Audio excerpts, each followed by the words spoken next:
Největší škody světovému včelařství působí vnější parazit kleštík včelí, celosvětově známý jako Varroa destructor. Tento parazit zásluhou člověka v druhé polovině 20. století přešel ze včely východní na včelu medonosnou a rozšířil se do celého světa. Tlumení populace roztoče Varroa destructor je klíčem k dobrému zdraví včelstev a jednou z podmínek udržitelného chovu včel.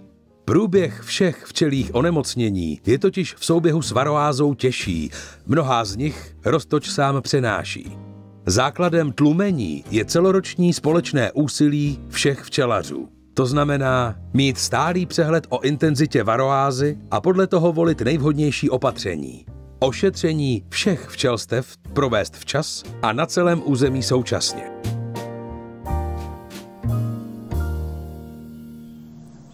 V průběhu roku se provádí celá řada opatření.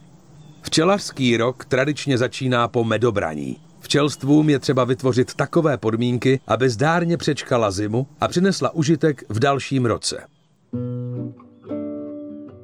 Od poloviny července do konce září dosahuje populace roztočů největší početnosti. Silná invaze roztočů na podletním plodu poškodí nebo zničí budoucí generace dlouhověkých přezimujících včel. V tuto dobu se rozhoduje o přežití včelstev a jejich rozvoji v dalším roce. Nejlepší ochranou je sledování přirozeného denního spadu na letních podložkách. V době slídění může reinvaze rychle měnit k horšímu nákazovou situaci na stanovišti. Přirozený spad roztočů sledujeme u nejsilnějších včelstev v týdenních intervalech. Nález 10 roztočů je povelem k rychlému zákroku. Při silných invazích, hlavně po reinvazi, není výjimkou ani denní spad více než 100 roztočů. Osud takových včelstev je ale už beznadějně spečetěn. Mějme na paměti, že včely dno svého úlu čistí. Proto se používají dvojité podložky nebo takzvaná varroadna. Také mravenci si odnášejí roztoče a zkreslují tím výsledky odečtu. Doktor Liebig sestavil podle přirozeného denního spadu roztočů graf pravděpodobného počtu roztočů ve včelstvu. Při přirozeném spadu 10 roztočů za jeden den je ve včelstvu okolo 2,5 tisíce jedinců a za každé 2 týdny se tento stav minimálně zdvojnásobí. Roztoči na včelách nejsou vidět pouhým okem, protože jsou zalezlí mezi segmenty zadečku. Existuje ale způsob, jak jejich počet ve včelstvu odhalit.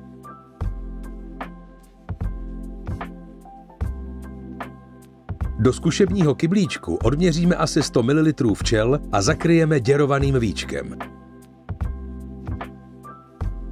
Pak přes víčko přidáme stejný objem extra jemného moučkového cukru.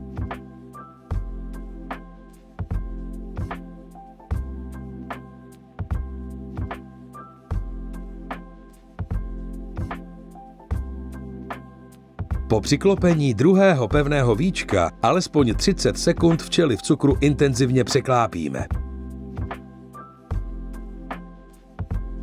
Princip je podobný, jako když se slepice popelením zbavují čmelíků. Prach, v tomto případě cukrový, roztoče ohrožuje vysušením. Snaží se zachránit a opouštějí své hostitele. Cukr z kyblíčku vysypeme otvory ve víčku na jemné síto.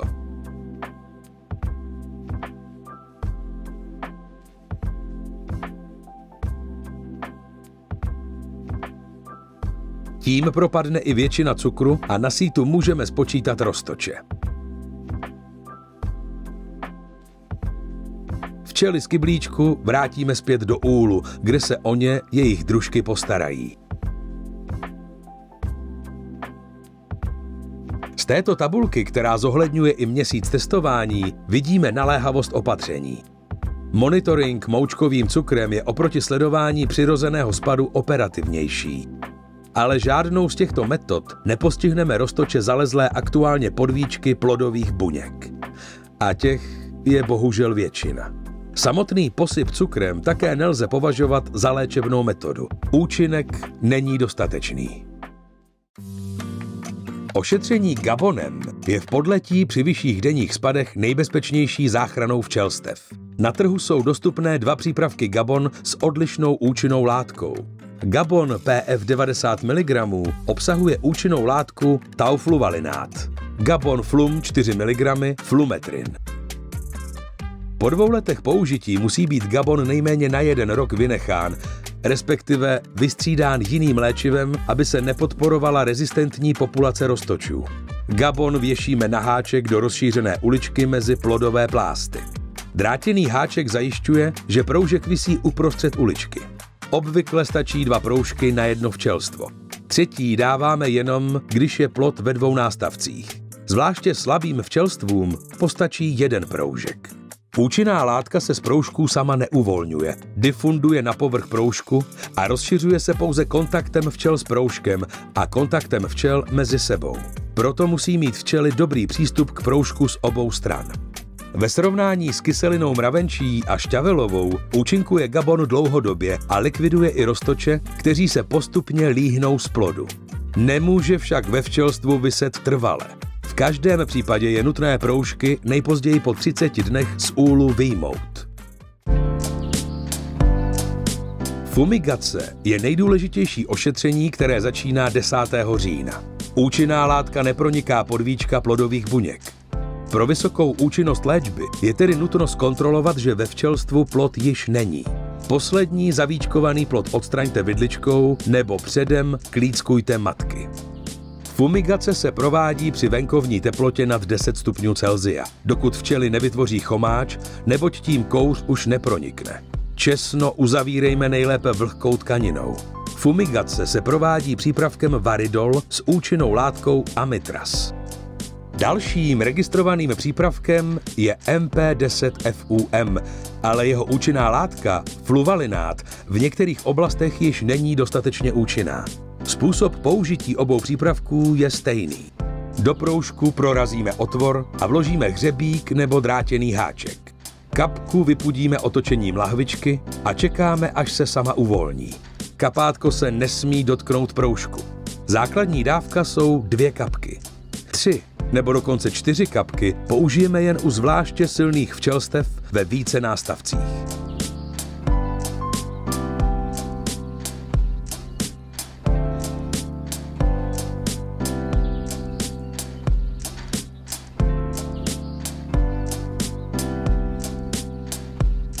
Proužek zapálíme a zavěsíme do širší uličky. Pokud včelstvo nejeví silným hučením známky rozrušení, ponecháme česno uzavřené až 1 hodinu a úl kontrolujeme. Pokud rozrušení trvá a naopak se stupňuje, česno ihned otevřeme. Asi po 1 hodině včelstvo zkontrolujeme, jestli proužek správně schořel. Pokud nedohořel, ošetření zopakujeme. Převážnou většinu roztočů najdeme na podložkách už po 24 hodinách.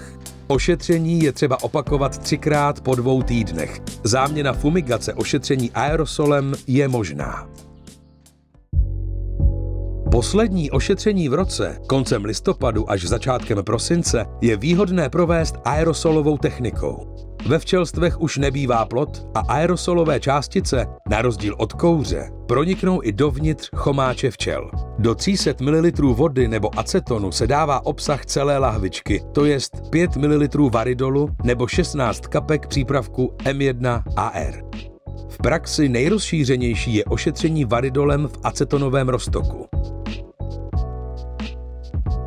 Vyvíječ VAT1A vyrábí směs vzduchu a aerosolových částic, která je hnána hubicí přístroje do česna. Jako zdroj energie se nejčastěji používá přenosný kompresor se spalovacím motorem. Při natáčení motoru musí být vyvíječ otevřený. Dávkování se provádí délkou trvání expozice za stálého tlaku 300 kPa. U acetonového roztoku je základní čas aplikace 30 vteřin, úvodní emulze 2 minuty. Hubice nesmí směřovat přímo do chomáče. Aerosol má nízkou teplotu a přímo zasažené včely mohou skřehnout. Dno úlu musí být utěsněné, pozor na větrací síta. Základním přípravkem pro aerosolovou aplikaci je varidol s účinnou látkou amitraz. Aerosolové částice jsou tak jemné, že při vdechnutí mohou pronikat plicní tkání do krve. Proto je nutno při aplikaci používat respirátor s chemickou vložkou. Pro přípravu základní kapaliny pro aerosolování se používá pitná voda při teplotách nad 10 stupňů nebo aceton při teplotách pod 10 stupňů Celsia. S acetonem můžeme pracovat až do teploty -5 stupňů Celsia. Pokud se vyvíječ používá na více stanovištích, hubici je nutno opatřit vyměnitelnou ochranou proti přenosu bakteriálních nákaz. Asi týden po posledním ošetření v roce se podložky musí řádně očistit. Tak jsou připraveny ke kontrole zimní měly. Nejlepší obraz o rozšíření a intenzitě varoázy poskytuje vyšetření zimní měly všech stanovišť včelstev v České republice. Nejméně 30 dní po ometení podložek po posledním ošetření odebíráme veškerou měl, kterou musíme zbavit mrtvolek včel přeséváním. Velikost otvoru však nesmí být menší než 4 mm, aby případně propadl i nebezpečný brouk Ethina tumida, který se šíří z jihu Evropy. Měl ze všech včelstev stanoviště zasíláme do 15. února k laboratornímu vyšetření. Při dokonalém provedeném celoplošném celoročním ošetření včelstev jsou vzorky měly negativní nebo s minimálním výskytem samiček roztočů. Stanoviště se 3 a více roztoči na včelstvo urychleně přeléčíme nátěrem víček zavíčkovaného plodu a fumigací. Nátěr víček plodu vodní emulzí přípravku M1AR je vysoce účinné opatření. Koriguje nedostatky ošetření z podzimu a zimy. Natřená víčka plodu se stanou dočasným nosičem fluvalinátu a působí jak na roztoče v buňkách, tak na roztoče na včelách, které přes plochy plodu přecházejí. Do 50 ml vody přidáme 5 kapek přípravku.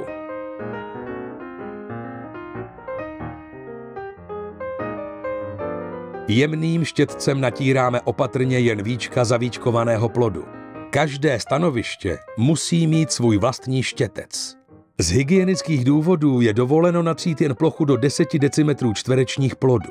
Proto nátěr uskutečníme co nejdříve, nejlépe ihned po zjištění výsledků zimního vyšetření měly, to jest koncem února až začátkem března. Po 15. dubnu už nátěr neprovádíme. Nátěr plodu je potřeba doplnit fumigací, aby byly zasaženi roztoči na dospělých včelách. Pokud z nějakého důvodu neprovedeme nátěr plodu, máme k dispozici ošetření včelstev roztokem kyseliny šťavelové. Registrovaným přípravkem dostupným i bez receptu je Varomet. Varomet se aplikuje pokapem včel v meziplástových uličkách. Na jedno včelstvo přijde podle síly 15 až 45 ml přípravku. Dávkování podle návodu usnadňuje stupnice na boku lahve s přípravkem. Kyselina šťavelová ničí roztoče na dospělých včelách, ale pozor, z plodu se denně mohou líhnout roztoči další. Proto jsou potřebná i další ošetření s odstupem asi 6 dnů. Varomet se používá k léčbě varoázy ve včelstvech s plodem i bez plodu na jaře, v podletí, na podzim i v zimě.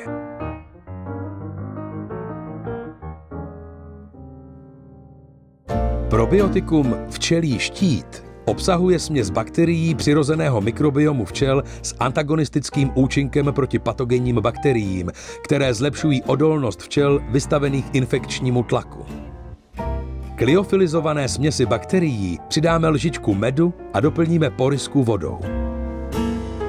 Směs protřepeme a aplikujeme do včelstva. Obdobně jako tomu je u Varomedu, můžeme aplikovat včelí probiotikum pokapem. Přípravek včelí štít má navíc tu výhodu, že je ho možné aplikovat i v období snůšky. 1 lahev vystačí na 6 včelstev. Směs aplikujeme do uliček a množství aplikovaného přípravku kontrolujeme dle rysky na láhvi. Kyselina mravenčí v přípravku Formidol 41 se může aplikovat i mezi snůškami. Účinkuje nejen proti roztoči Varroa destructor, ale také pomáhá tlumit zvápenatí včelího plodu a nosemózu. Formidol 41 se aplikuje ve 2 fázích. V první fázi se kyselina odpařuje jen z 5 otvorů regulačního obalu. Deska musí být uložena rovně, aby k ní regulační obal dobře přiléhal. Formidol 41 gramů vložte na horní loučky plodiště, otvory musí směřovat dolů přímo do uliček a nesmí být zakryty. K K tomu vám dopomohou 2 klacíky, které se vloží pod desku. Strana s otvory je označena červeným kroužkem. Včely na vložení desky v regulačním obalu reagují jen slabě nebo vůbec. V této fázi by se měla odpařit asi polovina kyseliny. To trvá obvykle 2 dny.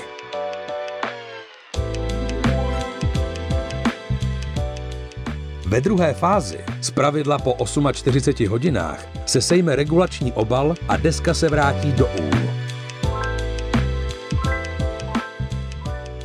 Z desky se pak rychle odpaří zbytek účinné látky. Na druhý den desku vyjměte, jinak včely desku rozkoušou a stíží se vám monitoring spadu roztočů. V případě spadu více než 50 roztočů léčbu po 1 týdnu zopakujte. Nejobtížnějším úkonem je odhadnout, kdy přejít k druhé fázi odparu. Při úbytku poloviny kyseliny jsou otvory zahnědlé a původně měkká deska začíná opět tuhnout. Nejpřesněji bychom to mohli zjistit vážením. Deska musí mít o cirka 25 gramů méně než před vložením. Nesplňuje-li deska známky správného úbytku kyseliny, prodloužíme dobu první fáze, to jest v regulačním obalu, o další 1 až 2 dny.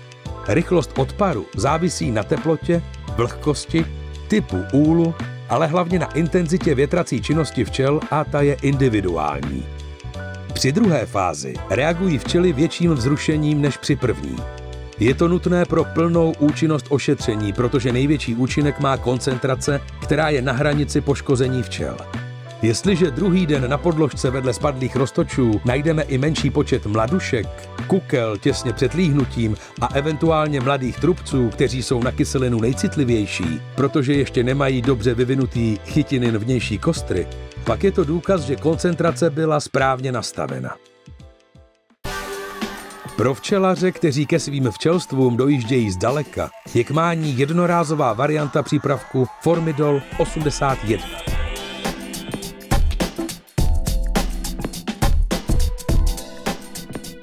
Ta se po zavěšení desek do úlu odpařuje z otvorů v obalu delší dobu a s obalem desky se už nijak nemanipuluje.